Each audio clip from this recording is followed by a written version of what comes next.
Tell us about asset allocation now. Are you also looking at gold, silver, even crypto at 1,12,000 now at all-time high levels? Where does that feature, ma'am?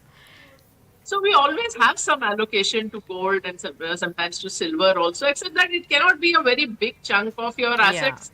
You can't have 25% in gold. And on the other hand, let me just tell you this, that your grandmothers were not wrong in buying gold, Yeah. because that time that was the only currency hedge. So if you analyze gold's price in dollars, again, data, the 1980 price of gold was not breached for 27 long years. The next time it reached that level was in 2007. And 19 years after, which is 1999, it was actually down 60%.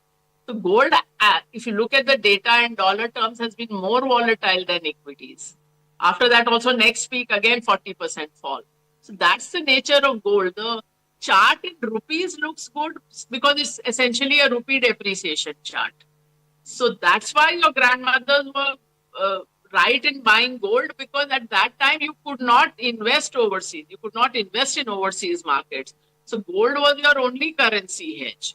Well into the 90s, when you were traveling overseas, you could take only $500, that too once in 3 years. And if you were traveling more often than that, you had to take only $20 and take the flight. So that was where you were. But now the liberalized remittance scheme is fairly generous, $250,000 per person per year. So in a year, a family of four can send out $1 million. That's over 8 crore rupees. So I mean, basically, they're now, for most people, it is you can send as much as you want. So that's why you have to now look at global diversification beyond gold. But yes, gold should be part of your asset allocation.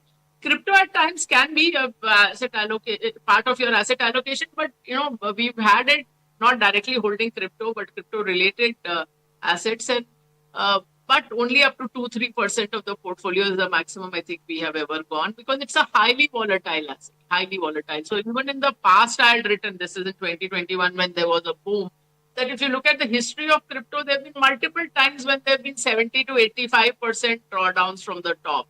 So you have to be prepared for that when you're investing in something that volatile, which means it should not be, again, don't lurch from one end of the risk spectrum to another. I'm repeating that. I've seen people go from fixed deposits who've not even invested in equities say now that I'll become a derivatives trader or a crypto trader. Yeah. So don't play fast and loose with your hard-earned money.